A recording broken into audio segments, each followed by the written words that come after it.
வணக்கம், நான் உங்கள் அபிமான யோகாம்பால் சுந்தர். இன்றைக்கி நம்ம என்ன பார்க்க போகிறோம்னா, கார்த்திகை தீபத்துக்கு உண்டான பொரி உருண்டை. அதை எப்படி பண்ணுறதுன்னு பார்க்கலாம். இந்த பொரி உருண்டையை நம்ம ஏன் கார்த்திகை தீபத்துக்கு பண்ணுறோம் அப்படின்னு சொன்னேன்னா, பொரி எப்படி பொரிப்பா, மைன்யூட்டாக இருக்கிற மண்ணை சலித்து வச்சு அதை நல்லா ஹீட் பண்ணிவிட்டு அதில் அவலை போடுவா, இல்லை நெல்லை போடுவா. அது அப்படியே பொரிஞ்சு வரும், அப்படியே பெருசு பெருசாக பொரிஞ்சு வரும்.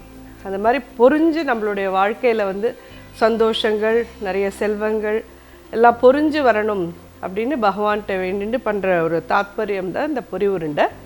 இதை எப்படி பண்ணுறதுன்னு இப்போ பார்க்கலாம். நம்ம கடையிலேருந்து வாங்கின பொரியாக இருந்தாலும் நம்ம சலிச்சு இழிச்சு க்ளீன் பண்ணி எல்லாம் பண்ணுறதே கொஞ்சம் இது காற்று பட தான் படும். அப்போ கொஞ்சம் நம்ம மாதிரி போச்சுனாலும் பொரி உருண்டை பிடிக்க வராது. அதனால் ஒரு தடவை நல்லா ஹீட் பண்ணிக்கிறது நல்லது. நான் இதில் இப்போது 6 கப்பு கிட்ட இந்த கப்பால் எடுத்திருக்கேன்.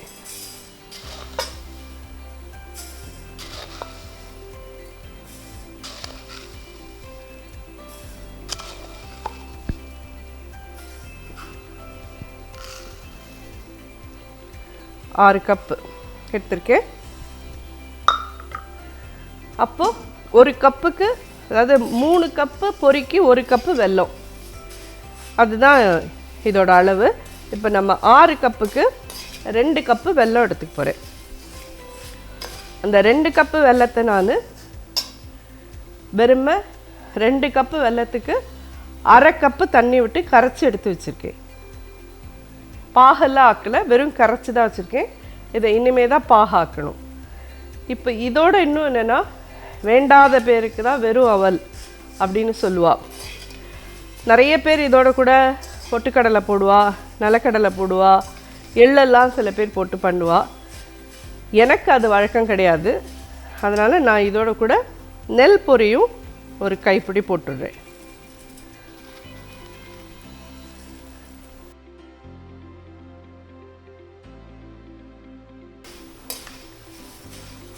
இது கொஞ்சம் சூடு வர வறுத்துக்கணும். இது வாங்கின்னு வந்ததுக்கப்புறமா ரவை சல்லடையில் போட்டு நல்லா சலிங்கோயினா மண்ணில் தான் இதை பொரிக்கிறா அப்படிங்கிறதே கண்டிப்பாக மைன்யூட் மண் இருக்கும். அதனால் கொஞ்சம் சலித்து க்ளீன் பண்ணி எடுத்து வச்சுட்டு பண்ணிடனா மண் வாயில் அம்பிடாமல் இருக்கும்.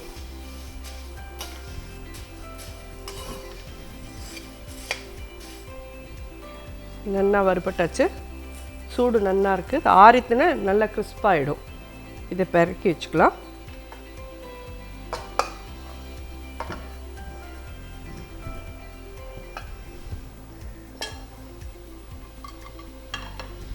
பாகு வைக்கிறதுக்கு முன்னாடி தேங்காயை இந்த மாதிரி பல்லாக நறுக்கி வச்சுக்கோங்க. உங்களுக்கு எவ்வளோ வேணுமோ அதெல்லாம் உங்கள் சௌகரியம். நான் சின்னதாக ஒரு கப்பில் எடுத்து வச்சுருக்கேன். நிறையா பிடிக்கும்னா நிறையா கட் பண்ணி வச்சுக்கோங்க. ஜஸ்ட் இதை வறுத்து எடுத்துக்கலாம்.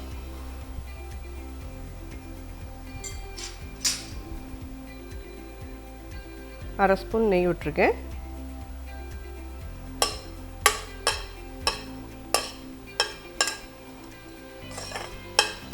இது எதுக்கு வறுக்கணும், நம்ம நேராக அப்படியே போடக்கூடாதா பாகுலன்னு கேட்டேன்னா, பாகு கெட்டியானதுக்கு அப்புறமா தேங்காய் போட்டோன்னா தேங்காயில் இருக்கிற தண்ணினால் பாகு நீர்த்து போகும். அப்படி நீத்து போச்சுன்னா அப்போது திருப்பியும் அது பாக ஆற வரைக்கும் வெயிட் பண்ணணும். அப்புறம் பிடிக்கிறதுக்கு உடனே பொரிய போட்டோன்னா பிடிக்க வராது.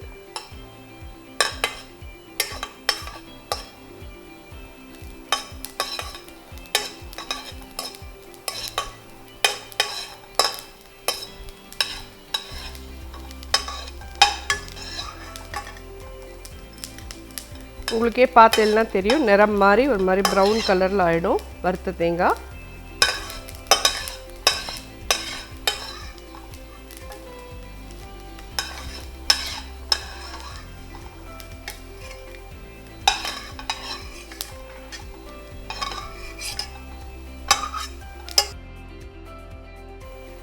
இது இந்த 2 கப்பு வெல்லத்தை இந்த மாதிரி தண்ணி விட்டு கரைச்சிருக்கேன். இது இனிமேல் தான் பாகாடும்.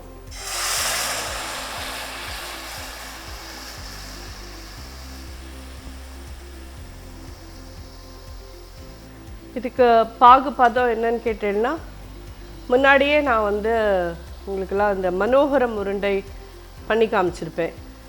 அந்த லெவலுக்கு இருக்கணும். அதாவது கொஞ்சம் டன்னுன்னு அடிக்கிற பதத்துக்கு போகணும். அது அப்போ தான் அது பொரி உருண்டை நல்லா பிடிச்சிக்கும்.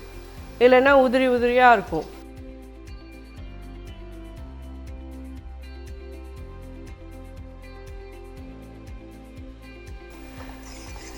இப்போ பாகு ரெடியாக இருக்கா பார்க்கலாம். இப்படி நுரைச்சி வரதுலேருந்தே தெரிஞ்சுக்கலாம் நமக்கு பாகு ரெடி ஆகிடுச்சுன்னு.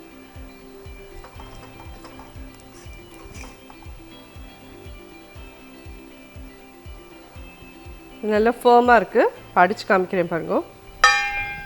இதுதான் அதோட பதம். இதையும் அதில் போட்டுடுறேன். இதில் ஒரு அரை ஸ்பூன் ஏலக்காய் பொடி, சுக்கு பொடி அவசியம் போடணும். ஏன்னா வாயில் புண்ணு வரும். அதனால ஒரு அரை ஸ்பூன் சுக்கு பொடி. அடுப்பு அணைச்சிடுறேன். தேங்காயும் இதில் போட்டுடலாம்.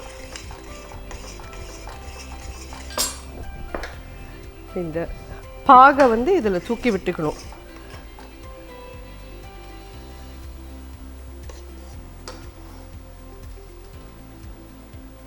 ஒரு தடவை கலந்துக்கலாம்.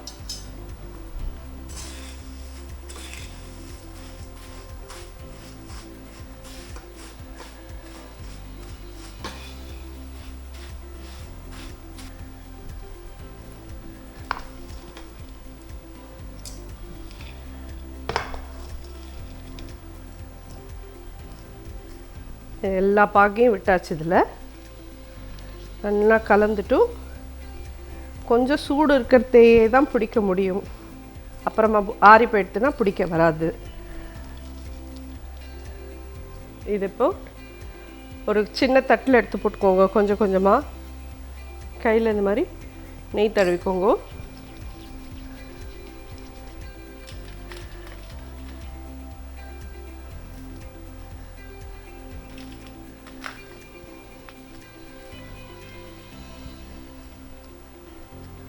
இந்த மாதிரி கோன் மாதிரி ஃபஸ்ட்டு 2 பண்ணி சாமிக்கு நைவேத்தியத்துக்கு வைக்கணும்.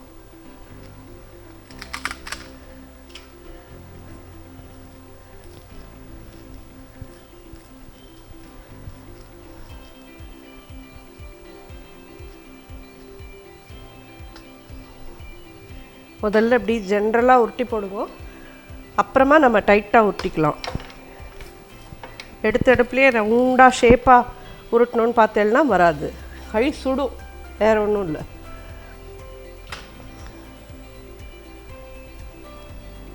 நீங்களாம் ஒரு இதுக்கும் நெய் தடவிக்கோங்க. எனக்கு சூடு பழக்கம், அதனால் ஒரு தடவை தடவின்றதோடு அப்படியே சுற்றின்னு இருக்கேன். முதல்ல வந்து லூஸாக பிடிச்சி உருட்டி போட்டிருந்தோம். இப்போ கொஞ்சம் ஆறினத்துக்கு அதுக்கும் நல்லா ஃபேர்மாக எடுத்து, ஸோ இது மாதிரி நல்லா இப்போ உங்கள் கையால் பிடிக்க முடியும். நல்லா அழுத்தி போட்டுக்கோங்க. இப்போது ரவுண்டாக நான் நல்லா பெருசு பெருசாகவே போட்டிருக்கேன். உங்களுக்கு என்ன சைஸில் வேணுமோ அந்த மாதிரி நீங்கள் உங்கள் சைஸ்க்கு தகுந்த மாதிரி பண்ணிக்கோங்க. இந்த கார்த்திகை தீபம் வந்து முதல்ல மெயினாக சொல்லணுன்னா அண்ணாமலையாருக்குன்னு பண்ணுவாது. திருவண்ணாமலை அண்ணாமலையார் தீபத்துக்கு தான் இது பண்ணுவாள். ஆக்சுவலி சொல்லணுன்னா பஞ்சபூதங்கள் தான் நம்மளோட பிரபஞ்சத்தையே ஆண்டுருக்கு. பஞ்சபூதங்கள் என்னன்னு கேட்டேன்னா நீர், நிலம், நெருப்பு, ஆகாயம், காற்று. அதில் வந்து நெருப்பில் தான் அண்ணாமலையாரோடது.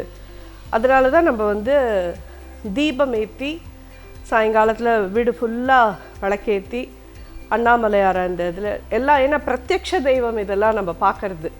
மிச்ச தெய்வம்லாம் நம்ம பார்க்க முடியாது, அது வேறு விஷயம். இவாளெல்லாம் நெருப்பெல்லாம் நம்ம கண்ணால் பார்க்கலாம். அதனால் நம்ம அண்ணாமலையாருக்கு இந்த இதை பண்ணி கார்த்திகை தீபத்தை கொண்டாடி எல்லோரும் சந்தோஷமாக இருக்கணும். அவரோட அனுகிரகத்துக்கு பாத்திரமாகணும். நன்றி, வணக்கம்.